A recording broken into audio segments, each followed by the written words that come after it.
Okay, I think we're live. Let me know. Thanks, guys. So glad. Okay, I think we're back. I think we're online. Let me know if you guys got some audio.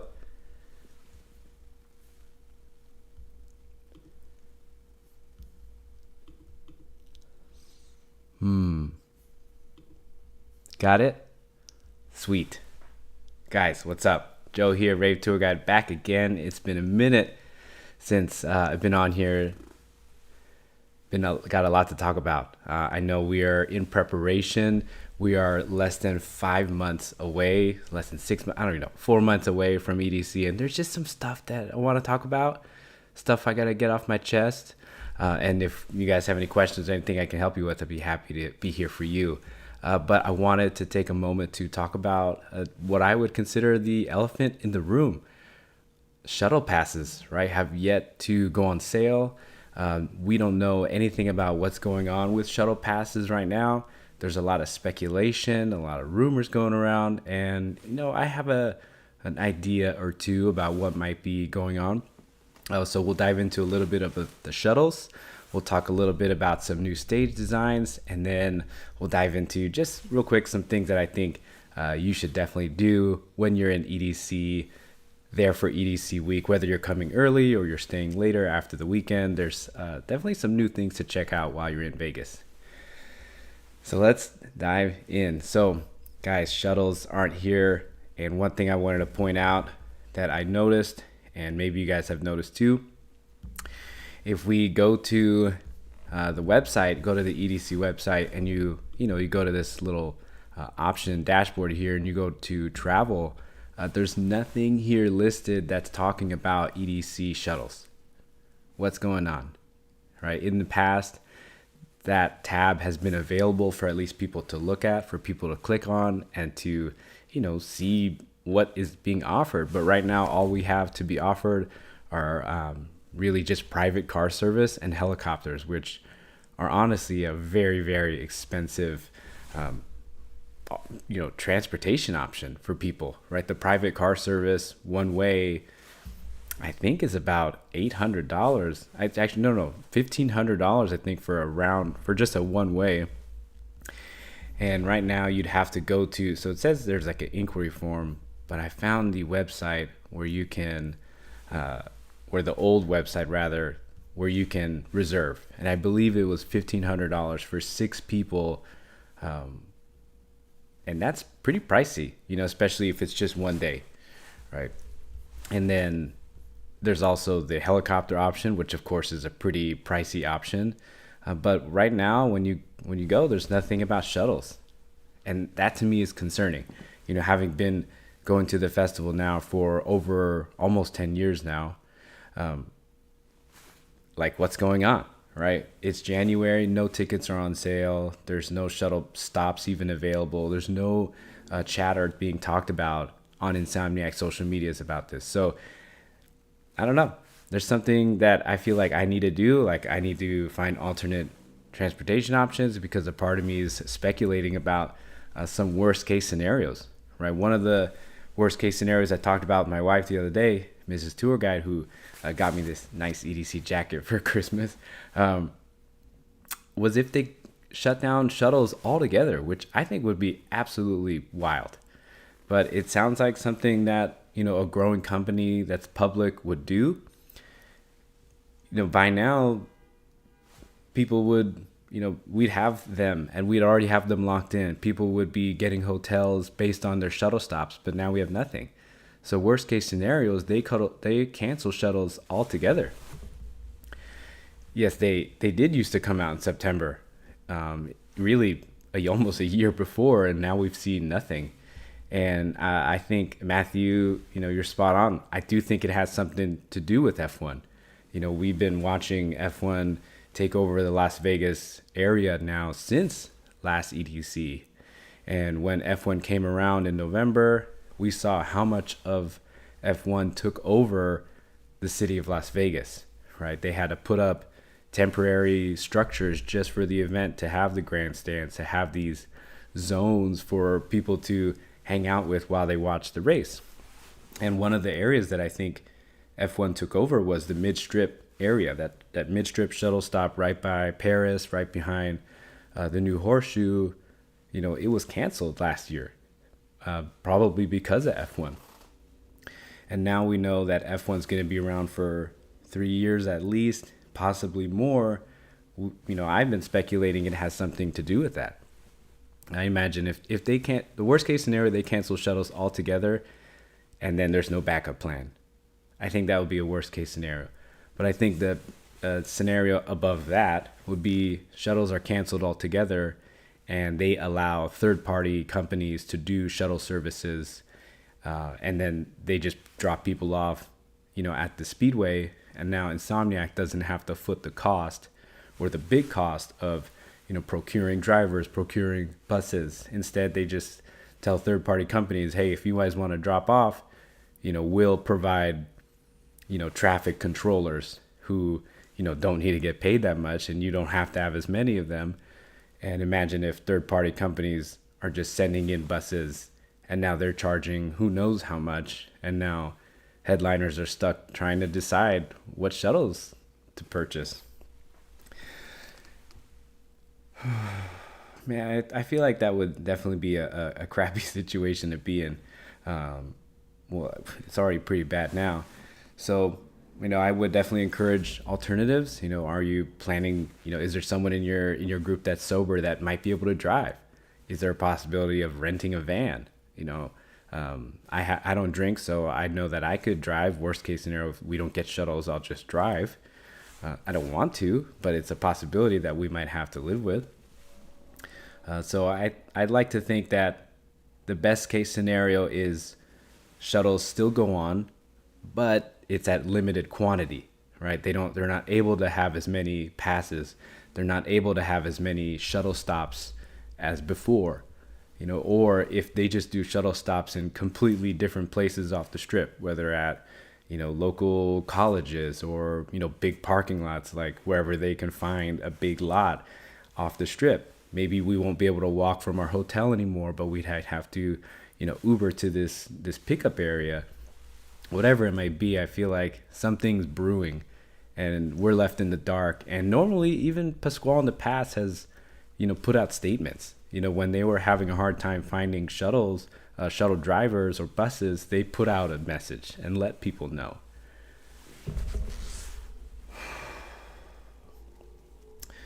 Drew Bursiaga, is it worth it to possibly do rideshare if there's no shuttles? That's a hard question to answer because in the past we've seen them talk about, rideshare being difficult for people. Even Insomniac sharing to its headliners that rideshare is difficult. Even through experience, we're finding that it's easier to get there to the festival, but getting a ride back from the festival is a challenge for some people using rideshare. And so rideshare is the one that's like uncertain.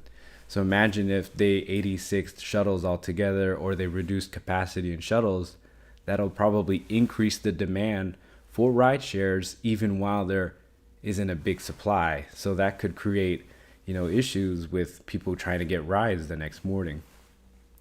I like ride sharing to the festival. That seems to be like an option I enjoy because we can get there pretty fast, especially on day one.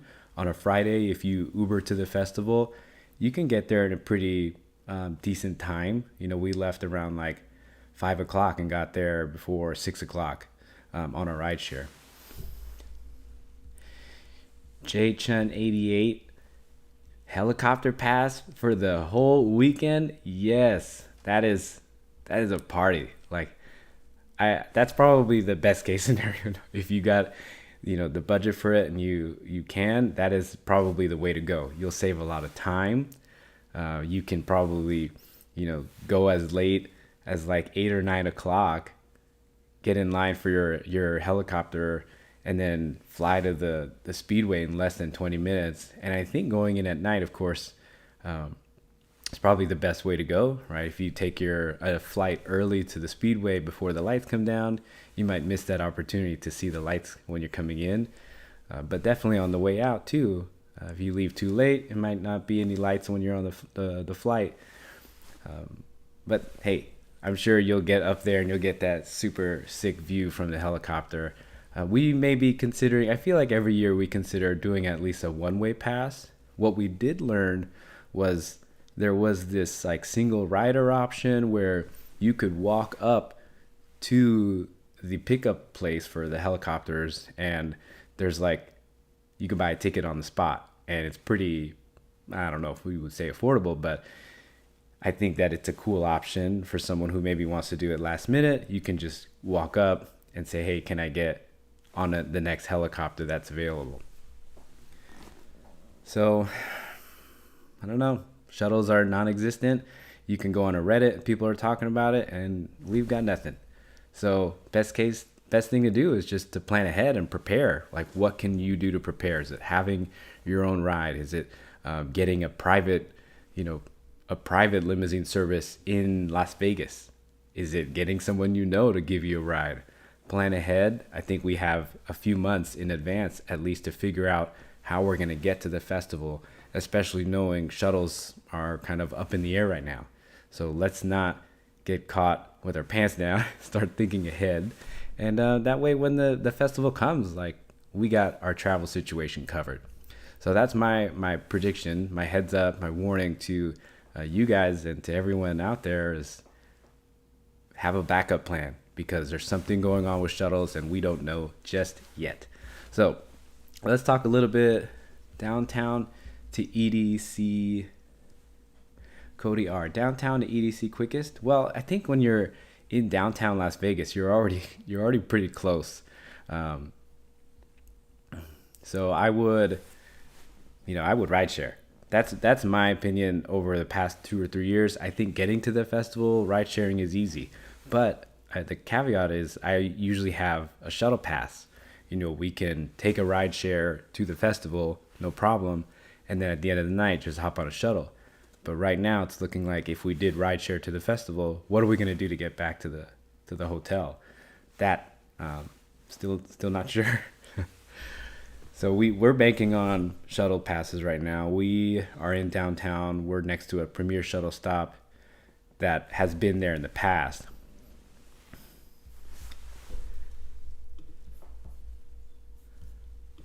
How much Uber Las Vegas?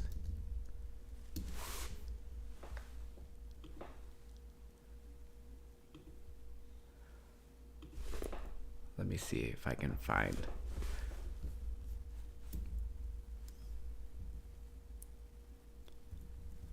Friday trip. Oh, okay. So, it was not $50.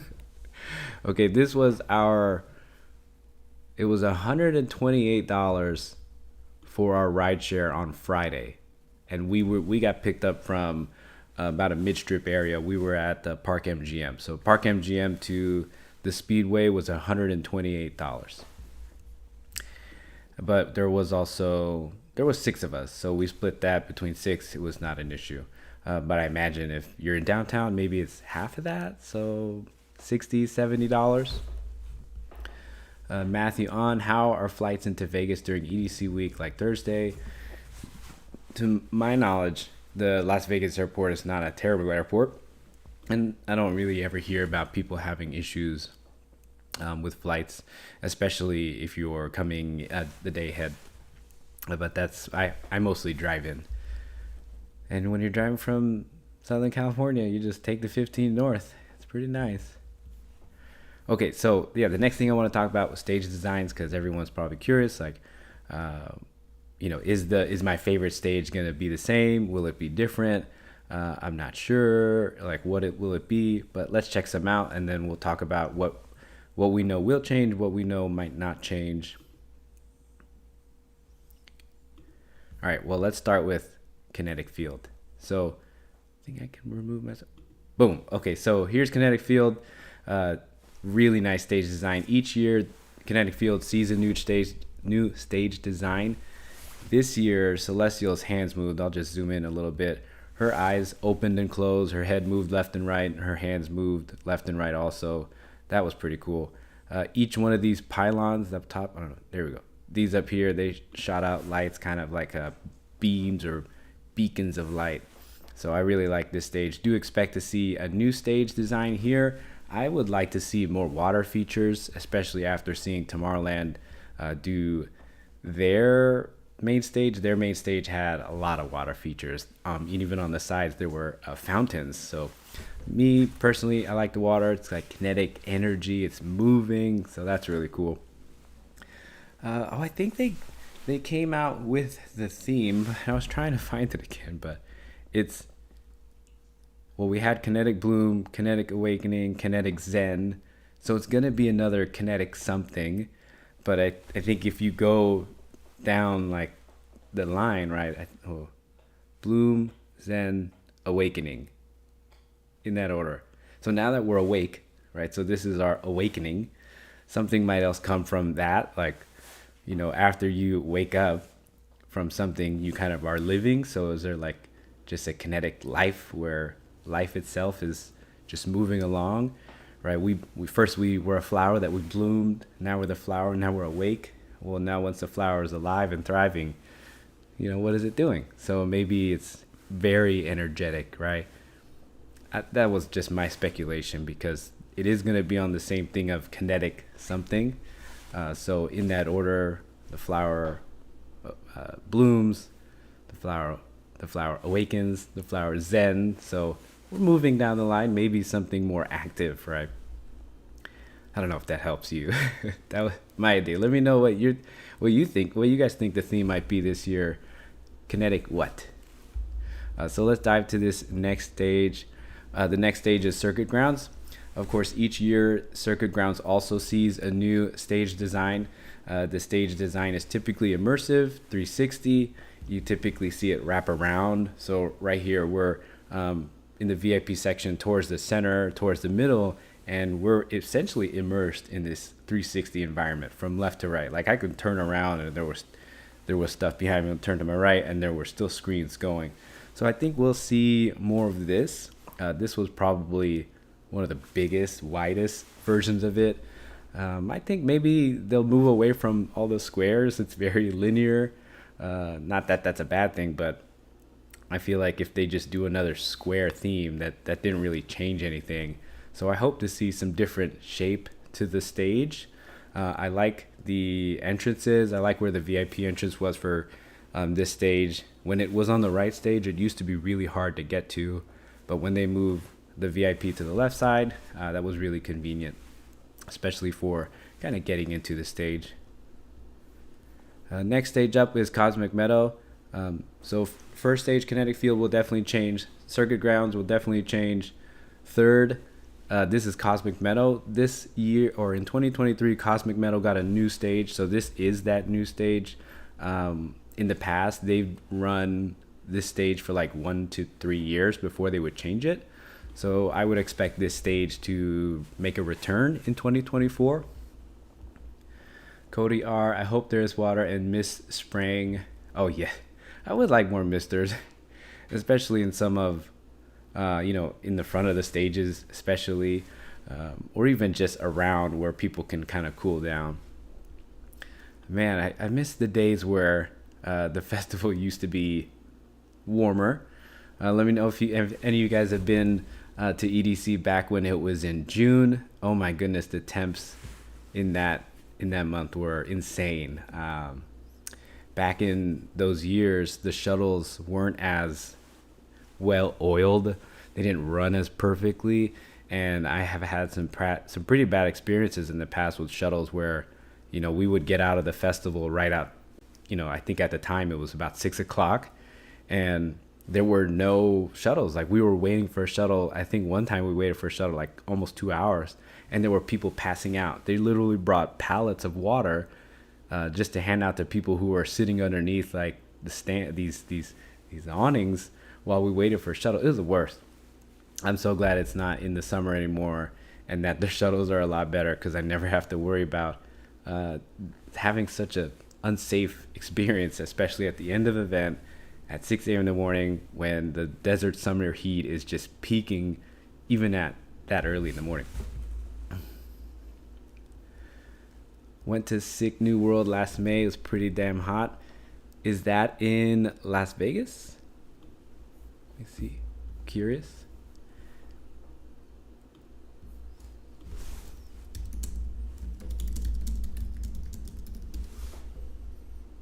Mm. Wow, in April 27 and it was hot? Yeah, I believe it. Oh, nice. Okay. Kind of like a rock event.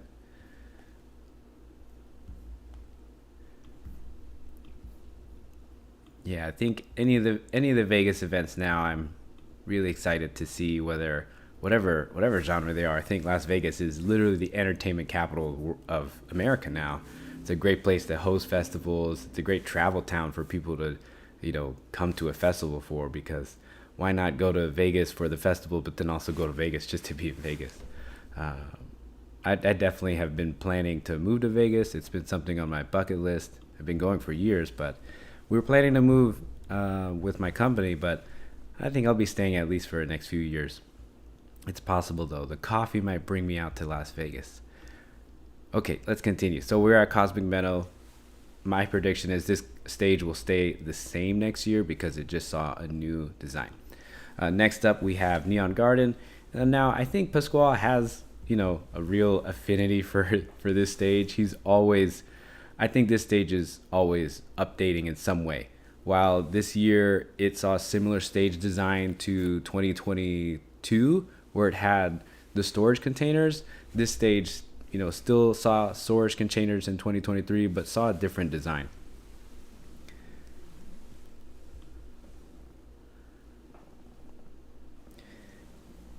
I would think different element theme would be cool, like forest, water, fire, and earth. Definitely, I think incorporating those elements is just, you know, part of that experience of us really getting grounded, right? And so to see those elements come in the festival, I think add a nice feature to the experience, right? Um, and we know Tomorrowland, they do a really good job of that too, with especially with the earth. I think they do a good job with all the plants. There's that one stage in Tomorrowland that's like all trees. So yes, more elemental would be cool. We see the electric. There's plenty of electric. I get that. I'm sure you guys do too. So let's more elemental themes. We definitely got fire. So maybe more water, more earth features. So Neon Garden will definitely see a new stage design, but I can bet that there will probably be more storage containers in 2024. I highly doubt they will bring back the mega structure, which they had, I think, most recently in 2022, but it could not hold as much as this stage does now. All right, what's next? Okay, Base Pod 2024 will probably see a new stage design. This stage design has been around now for at least the past 2 years, with some people call them like little microwave pillars or whatnot. But I like it. This is really cool stage design. I like how the artist is up top. They're up high. They're above the crowd. So that's really cool. You can kind of see them from all over. But I like these. This was a really cool design. I expect to see a new one in 2024. In 2023, the only thing I think they did different for this stage was they added planters in the front of the stage to kind of maybe add more of that earth element, some nature to the stage. And fun fact, I believe they donated those plants to some local organization. That way they don't waste them, right? How cool. Okay, so next up, and then we'll bring this quick live here to a near close. So stoked to be here with you guys. And thanks for everyone for coming. Thank you guys for supporting the channel. I appreciate it. If you haven't yet, smash that like button. It'll make sure to spread this out to other ravers and headliners just like you. Ah, yes. Yeah, I would, JChun88, I would definitely call that a power plant. So it was like harnessing energy and just sending it outwards, especially for all the bass lovers, sending in their bass love. It returned back with all these LED lights. I think this year the LED lighting also across the board at all stages was top notch. Like the I don't know, potency, the strength of the light, the color, it was just so strong and vibrant. I think that's the best word to describe. The colors were very vibrant at a lot of these stages this year. Keys Lick. Hey, what's up, Logan? How's it going? Happy New Year to you. Thanks for being here. Wasteland. This is a very similar stage design to 2022. We saw the storage containers. Just real quick, I'll show you 2022. I think I got it. This was 2022. Headhunters was playing. If you guys haven't heard, Headhunters I think just played his last show. So very honored to be able to have seen him 2022. But here's the stage in 2022. Now, this year in 2022, it was taller, right? And then now we'll go to now Wasteland here in 2024 is shorter. It's kind of more compact, but then it got wider. So this stage was kind of new, but I still think was very similar to the year prior. So 2022 and 2023 were the same. I predict 2024 this year we will see a new stage design. I do expect to see more storage containers. There's always been storage containers in use for the Wasteland stage. Just gives it that nice hardcore vibe, that hard dance vibe. I love this stage, especially in between listening to the different genres, when you can come back to this stage and get some hard dance on, get some kick rolls, do some muzzing. This is definitely the fun stage to do that. Okay, so a couple more stages to acknowledge. There's Quantum Valley. This was Quantum Valley in 2022. Full transparency, I did not make it to Quantum Valley in 2023. That was mostly because I was with a group that had a different, different genre taste. Oh, I guess. So I didn't get to come to a stage that I truly loved. I love trance music, but I also in 2023 really loved bringing some new people to the festival. So I really wanted to make sure that I got to bring them to, or go with them to the stages and the music that they wanted to go. But we do expect to see a new stage design here at Quantum Valley. I feel like every year they do something different, which is nice for this stage. But I don't think it's a big effort for them to change up this stage as it is for like Quantum Valley, or Wasteland or Base Pod. This stage is a little bit more lower maintenance. As you can see, they still use the structure, so I'm sure they'll probably do something new. Now, there are a couple other honorable mentions or other stages to talk about. So, of course, Stereo Bloom will definitely be making a return. I expect that to not really change from what it was over the past few years. And then Bionic Jungle, I don't have any pictures, but last year they did a Jaguar theme, and then the year before that they had a different theme. So it's only in its first 2 years, so maybe Bionic Jungle might stay the same. It might see something new. We'll see, because the stage is still fairly new. So hope you guys like that. I will be posting a new video coming out pretty soon. Some other predictions for 2024. But some things to do in Las Vegas during EDC week. Let's dive into that a little bit. Okay, so if you guys haven't heard of yet the Sphere in Las Vegas, that's a really good option too if you haven't been there. Let me pull that up. I don't know if they'll... Oh, okay.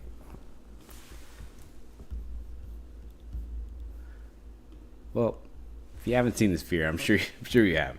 But one thing that I think you guys would really enjoy here is this AI avatar thing, where you can talk to like an AI like robot at the Sphere, and it'll talk back to you based on what you're wearing. So if I brought this jacket, it might acknowledge something about the EDC logo and talk to me about it. That's pretty cool. I really like Area 15. If you guys haven't been to Area 15, that's an excellent place to hang out while you're in Las Vegas. Last year they had the Dream State pre-party at EDC. That was really fun. I met some subscribers there. If you guys are watching, nice to see you. Area 15 has got a lot going on, but it's very much in line and on brand with EDC. It's got this place called Omega Mart that you can check out. It's got a really cool bar, Oddwood, with a really nice LED tree, and some other experiences that you'll have to check out. Give it a Google, or just look it up on Instagram. You'll be able to find all that stuff there. We have the Link Promenade over there by the Link. Then you have the Playground by Luxor. That's a new experience that's supposed to be like an adult playground where people can have a lot of fun, and it's something different. So it's not just gambling, right? People are always talking about gambling when you're in Las Vegas. But personally, I like to do a little bit of both. I like gambling, but then I like the experiences. And I know Playground's a new one. Of course, you could do the golf. What's it? Top Golf. Always fun. And then, of course, last one to acknowledge is a hotel EDC at Resorts World. If you're not doing hotel EDC as a guest, you can still go to Resorts World and participate in some of the activities there. Whether it was at Red Tail, they had the headliner lounge. There was also, of course, the clubs there. There's IU and Zook, where you can go hang out with other people who are there for EDC. And of course, the food. The food at Resorts World is really, really good, especially if you're in a lot of good Asian food. Resorts World will definitely have you covered. And yeah, so if you guys have any other questions, I'd be happy to answer them. I'll sign off in a little bit, and then I'll be back again in 2 weeks. So from here on out until EDC, I have it in my planner. Like, I'm really scheduling these out now to really get on here about every other week or so to just come on and chat, share my thoughts, and see what you guys are thinking. Omega Mart, I really enjoyed, especially because of that psychedelic experience. Yeah, at full transparency, I would definitely have a lot of fun there if I were under a psychedelic substance. But it can be kind of expensive, Omega Mart. Let's see, last time it's been a while. Last time I went to Omega Mart was $55, which I think was pretty pricey for that experience. But you have to do the whole thing. You have to like figure out the story, figure out the puzzle and what's going on inside of Omega Mart to really, get the most out of it. So Cody R, how much is food at EDC? Never been, but I went for VIP. You're going for VIP this year. Okay, yeah. Food. I think I have. Thank you. Yeah. You guys want to see the back? The back is nice. Well, man. Yeah. Love the jacket. When my wife got it for me, I think it was easily one of the best Christmas gifts I've ever gotten. It's also reversible. There's a print on the inside. As for food prices at EDC, I think they're pretty decent. There's probably this viral video going around that makes the food like look expensive, but that was for it was for like table service. It was like the Skydeck. Yeah, Skydeck pricing was showing super expensive prices, but like you can get a pizza or a burger somewhere between like $12 to $20. I don't think we paid any more than $20 for any single food item when we were there. Let me see if I can.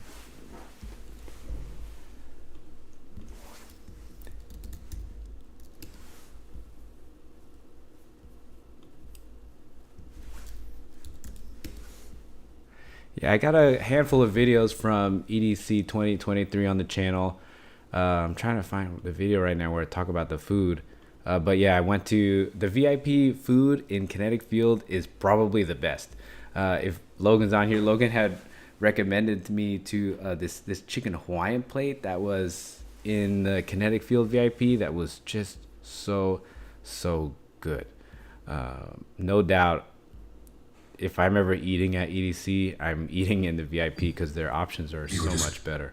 Oh, shit.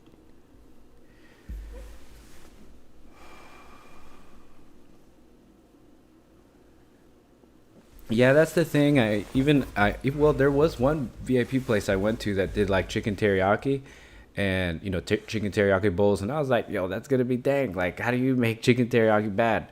But yeah, it was bad. The rice was hard. The chicken had loose teriyaki sauce, so when you picked it up, it was just like plain chicken with a little bit of soy sauce. There is no Cody is the VIP food free? Well, there's no free food except until Beats and Breakfast, which is at 4 a.m. So at 4 a.m. at Kinetic Field, they're giving away like free pastries and bagels and like coffee and stuff. So that's free, if you make it until that late. So Beats and Breakfast is definitely an option.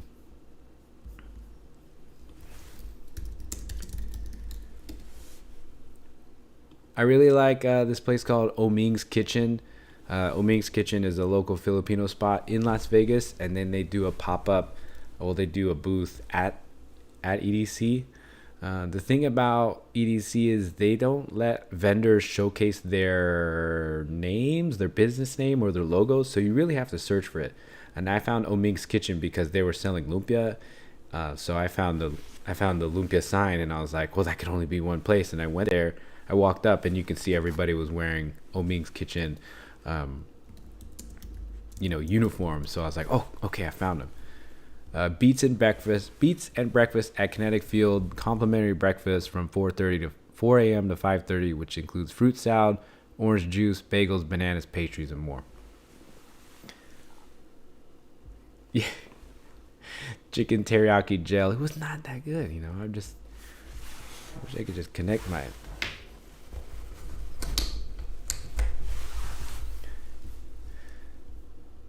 I'm like trying to play a video. Jesus. Antidote LV is the place that did they did the plate rice.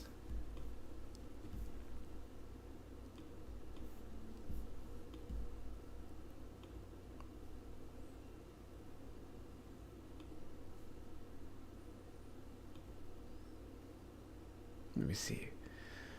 Finder. Haha. Oh, okay. So, yes. This was the chicken plate lunch. And, man, that was so good. That was totally worth however much I paid. Oh, I don't do meat. Oh, Cody R. I don't do meat or fish in big events myself. I love shomai and chicken adobo. Yes, nice. Yeah, I'm sure you'll definitely. There's a lot of if you are plant-based or vegetarian, or do you just not eat meat or fish at the events for safety? I like this because it felt fresh. I mean, you could see the guys cooking, which I really enjoyed, and it wasn't just it wasn't a lot of food being held. Like the chicken teriyaki was literally held in like a hotel pan that who knows how long it had been sitting there. Same with the rice had been sitting there. I was not happy with that chicken teriyaki, by the way.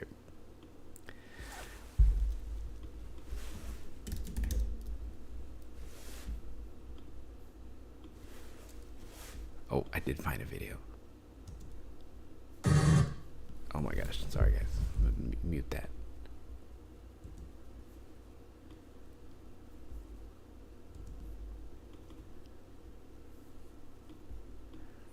Oh, okay, I got it. This is. If that company is watching this, they will not be happy that I'm showing their food like this.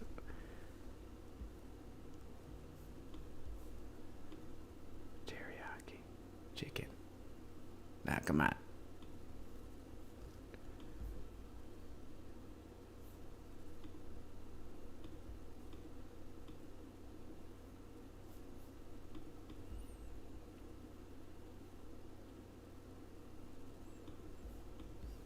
Meh. Either way, the food is definitely you gotta find your food, right? You gotta experiment, right? But I normally stick with everything that was in VIP because I was like, okay, well, I'm sure they would put the good food in VIP. But I did find some good food that was out and about in the GA, including Oming's Kitchen. Oming's Kitchen is over by Pixel Forest. It was kind of center. Oh, that place that had the Antidote Chicken or Antidote Las Vegas, with the chicken plate lunch. They even had sushi, which honestly was probably the best sushi I'd ever had at a music festival. I was very skeptical about getting the fish, but it was very cold when I got it, and I was very happy with it. I would definitely eat it again. Um, Although I probably will now be a little cautious with the food. Is there re-entry, Cody R? Is there re-entry to the festival? For re-entry is available for campers. So if you're camping and you're doing Camp EDC, you can go in and out of the festival. So if you wanna, go in super early and then, at about like 5 o'clock, and then go back to your tent at Camp EDC at like 9 o'clock to take a nap, that's totally doable. It is a walk. I've watched a lot of people on YouTube talk about going back and forth, and they really enjoy it. It's like one of the best perks. Like, who wouldn't want to go back after take a break and then come back and stay till 5:30 in the morning. I certainly would if I were camping. So camping's fun. At least from what I gather on everyone's YouTube. Would I do it? Maybe. I think that my wife and I were kind of wanting to have good accommodations, so we're thinking maybe when they have the house or the little studio, which I think might be out this year, but we're sticking with the hotel this year. Man, if you guys have stuck around this long, you're still here. Thank you so much for being here. I'm gonna be signing off in just a few minutes here. Yeah, there were problems with there seem to be problems every year with AC. I think it was in 2021, the first year after COVID. They actually didn't have the AC for tents. It was like right when the weekend started, the comments started rolling in that people were getting to their tents and there was absolutely no AC units. And the reason why they cut the AC units in 2021 was like, oh, well, October was going to be a cold year because they were holding it in October that year. It was supposed to be colder. And so, of course, it's a big company. They're a public company, so we shouldn't be surprised that they wanted to cut on their expenses. So saving on air conditioning in 2021 probably saved them a huge chunk of money. But then in 2022, they brought back the air conditioning units, but I think there were electrical problems for some people. So when they arrived on Thursday, when it was like super hot, there was, nobody had running AC, even though it was really, really hot. So that was a big issue. And then I think in 2023, a similar thing happened. It was an electrical issue where some people's AC was working, some people wasn't. And it's tough out there camping in the desert on asphalt, even for people who had RVs. I heard about people having issues with their power in the RVs, or even if you didn't have power to your RV and you tried using your air conditioning, it just wasn't strong enough to keep your RV cool in the heat. So I'm sure there are some tips out there for maintaining your AC in an RV, but man, that's a battle. Let's see. Well, Cody R, thanks for all your questions. For everyone that's in the room, thanks for being here. Stay tuned for another video I'll be posting within the week or so. If you haven't yet, smash the like button. If you'd like, go ahead and follow me on Instagram. It's at RaveTourGuide22. And if you have any other questions or you want to chat more, feel free to reach out on there. Otherwise, I will be back again in 2 weeks. So we're looking at Thursday, January 25th. I'll be back on here going live. And I hope to see you guys all together there again soon. All right. See you guys.